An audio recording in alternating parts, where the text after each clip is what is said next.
Alright, response video to Remy. It's going to probably be about 2 or 3 parts, and maybe I'll speed it up and whatever, and I'll post an MP3 if I do, and blah, blah, blah, blah, blah. But, you know, I mean, I could just... He doesn't say much. I mean, for a 2-part video, he just kind of rambles on here. But anyway, we'll get to it. What the fuck? I'll play the whole thing. Even the first 2 minutes are kind of a waste of time. Let's go do it. For so long, I was thinking I'd start making some videos and just close the damn channel down. I hadn't thought to make a video on your legal issues, but I guess that's the topic of the day. So anyway, you did block me from your Injustice for Most channel, and I can't say I'm surprised. Yeah, you're just, you know, I'm surprised, I guess, that, you know, I presumed you'd be a human being. So just for the sake of the audience, here's the context. You could go through every comment ever made by Remy on a video that said something nasty about me, and you'll find some snarky, stupid comment by him, applauding in some way the nonsense of the asshole saying the bullshit. So he's never made a, I think, intellectually honest remark about me, ever, in my opinion. I'm blocked from all of your channels, and to be perfectly honest, it felt kind of weird just being able to comment on your videos. And I guess I got this feeling that if I'm not blocked by MELINDA, then I must be doing something wrong. So that's fine. The particular comment that you blocked me over, you said it was a snarky comment. Quite honestly, I didn't mean it in that vein. Well, I blocked you not just over that comment. It was that every single comment is crap. All right? I mean, I point out that we get the dismissal thing, and you say some crap like, oh, well, Jones was going to get his money back or something like that. First off, Jones hasn't paid me the money, you know, an appeals court has told him he has to pay. You know, which is bullshit right there, showing very little integrity that he won't, you know, he won't even, you know, he appealed, he lost the appeal even on having to pay the money. So, you know, he's not even, you know, another guy who's not going to play by the fucking rules ever. You know, you have to drag him to the fucking rule book. And yeah, it's a completely separate action. This case has nothing to do with the appeal. They're separate events. This judge can't undo an appeals court ruling.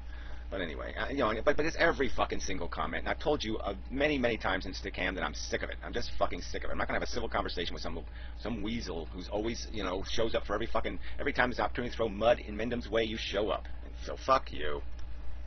I didn't mean to be snarky. I mean, bullshit. I take all my comments to be snarky comments. That's just kind of one of the trademarks of our interaction on YouTube. But, yeah, and let's also understand for our context, Remy was a great admirer of Jones R. Okay, he likes trolls. He thinks they perform some sort of useful function. So yeah, make more videos, Remy, and I hope you get a few trolls. I hope they do a number on you.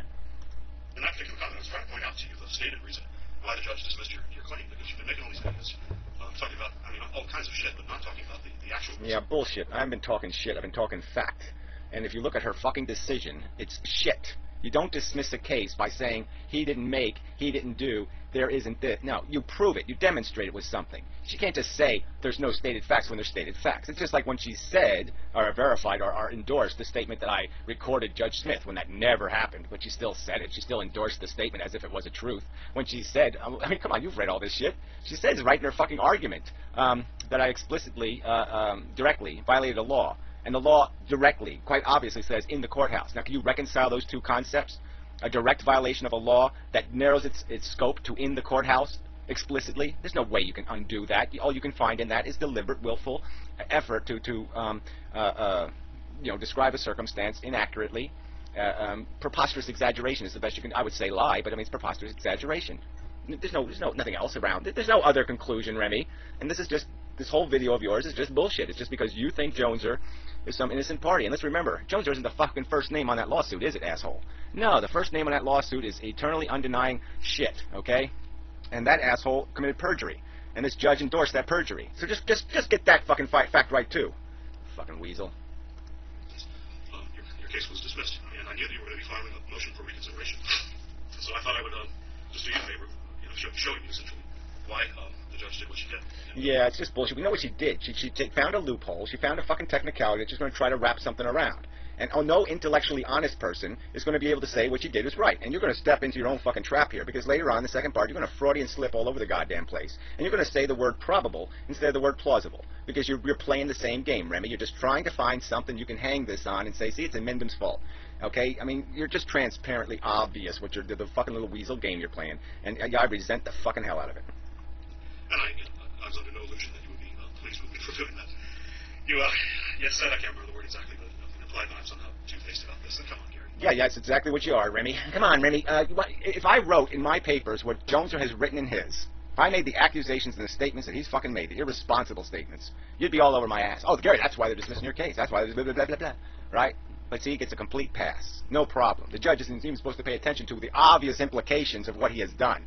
You sent mail to my house. I'm not going to go through it again. I'm not going to go through it again. You've seen it. It's obvious evidence of somebody who makes it quite plausible, Remy. Plausible. Plausible is just a little tiny bit of a possible. That's all plausible is, Remy. It's not probable. Okay, you got to understand the difference between plausible does not mean probable. Moron. We've been interacting with each other. I mean, we were interacting regularly on Stickum during the summer of '08 when all this was going down. So I've been around pretty much from the beginning of this, and I told him, I told you on a number of occasions what I think of your case. I don't think you have a case. Yeah, and you think that, again, you're not going to cite any case law to defend that accusation, right? Where's the case law pointing out that I don't own my YouTube videos? Where's that case law, Remy? I don't see it. Where's the case law that says if you're gonna sit there and distort somebody else's content, you can take it under fair use and distort it, okay, maliciously? Where's the case law defending that kind of action? No, there isn't any. That's right. You're just full of shit. So I don't find particularly two-faced to make essentially similar comments, either there on your side or in private messages to third parties. Thanks, by the way, for the heads up on the PMs, and I will be more careful about who I interact with in PMs in the future. Oh, yeah, so make it sound like the person who sent me the PM is the criminal, when you were the one talking shit behind my back. You couldn't say shit to my face. You had to say it behind my back. Yeah, and no, but it's his fault, right? And I'm sorry. Yeah, I shouldn't have done it. I should not have outed him. But yeah, the other side of that story is just don't send me a PM and expect me to just sit there and say, oh, yeah, well, okay, and not talk about it. That's just bullshit. But, I actually did download on Pacer the documentation of the case, and I read through it. I guess you just got me curious with the spate of videos you made lately, all your HARMON videos and whatnot. And I feel when I'm listening to you, I'm listening to the classic unreliable narrator. Right. Okay. So you're going to sit there and say something like that, make an accusation like that, and I'm supposed to say, well, yeah, that's within the boundaries of conversation between us. So no, I'm just going to say, no, you're a weasel, a manipulator of the truth. You're intellectually dishonest. You're a piece of crap there. So I'll say the same thing back to you. I'll say it more directly, more honestly, more plainly, more simple and plain, or short and plain. Yeah, that's what the fucking law says. Short, plain statement, Remy. And I was just curious enough to want to look for myself, and so I think I have a fair understanding of what has gone on here. What I want to do here is just kind of restate my understanding of the judgment. Well, did you read the part where Jones R. filed 3 summary judgment motions? Did you read that part? I don't know if you did or not.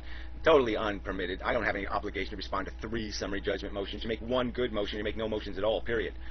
It's just a pile of crap, and you can't make an argument that I don't understand the complaint. I can't defend myself against the complaint, and then argue in the very same fucking document the case law that is the subject of the fucking complaint. So he obviously understands the charge against him, and all that is required is to compile the evidence, place it before a judge or jury, and have a decision made. It's not that fucking complicated. It's spelled right the fuck out. And I'm pretty damn sure an appeals court is going to say it's spelled right the fuck out. Decision why she did what she did. And, yeah, let's be clear. We know why she did what she did, okay? She's stuck in a position, Remy, where she had already de facto dismissed the case. She required that I go to Texas. I didn't go to Texas. The penalty was going to be dismissal anyway. She had to come up with something else because that's the very fucking issue, all right, that the appeals court said you can't dismiss this case on. So she had to contrive something else. If this motion to dismiss had any value, don't you think Hittner would have used it when the appeals court decision came back? Don't you think Hittner would have pulled it out of his pocket if he thought he could get away with this bullshit? Of course he fucking would have. But he had no clue as to the fact that this made any fucking sense. Of course there's a fucking goddamn stated claim in the goddamn claim. It states quite clearly what the fucking alleged crime is.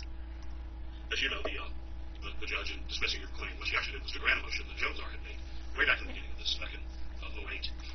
A letter motion, an incoherent motion, an improperly filed motion, just a piece of crap, which I responded to even though I didn't have to, and I clearly stated that even though this motion is completely preposterous, I'm willing to allow it to be declared anything you want, as long as I'm giving fair opportunity to respond completely to it, and every accusation in it. And these motions traditionally, like I said, summary judgment motions, you can't have those without oral argument, okay? So the judge didn't even give us our opportunity to have oral argument. In oral argument, I make it very fucking plain and clear. There's no fucking proof of innocence here, and that's the burden of proof. You know, some asshole said in the comments, the burden of proof is not, you don't have to prove your innocence. Yes, you do when you're going to file a motion to dismiss a case. You basically have to prove there's no fucking case, asshole, and that has not been proven, and you goddamn know it, Remy, and that's the goddamn standard. No claim should be dismissed if there's some realistic, plausible way it has a viable claim. That's the definition of plausible, you asshole, and you goddamn know it. It's just a tiny, tiny hair above possible, and that's all it is. It's not anything near. It's not even close to probable. It's plausible, asshole. And it was a motion in response to your initial complaint. What Jones R. alleged in his motion was that your complaint had failed to state a case. It had failed to establish sufficient facts to go forward. Like I said, a claim does not establish facts. It makes allegations. That's what it's fucking goddamn supposed to do. And I made factual allegations. I made allegations of fact. All right, when O.J. Simpson, when they decided to prosecute him, they just said, hey, this guy killed his wife. And all the decision they had to make in the thing was to, yeah, you arrest him because we think he killed his wife, and we think we can prove it. But they did not lay out the case evidence. They didn't say, we got some DNAs, and we got some footprints, and we got this, and we got that, and we're going to say this, and we're going to say that, and we're going to imply this, and we're going to have circumstantial that. No, you don't do any of that fucking shit. You make a fucking short, plain statement defining what crime has been committed and what law has been violated. The fucking end. The judge, in reviewing that motion, granted it, which effectively terminated your case. And let me just read from Judge Harmon's final decision here. This is the document that was filed 12/04/2010, so earlier this month.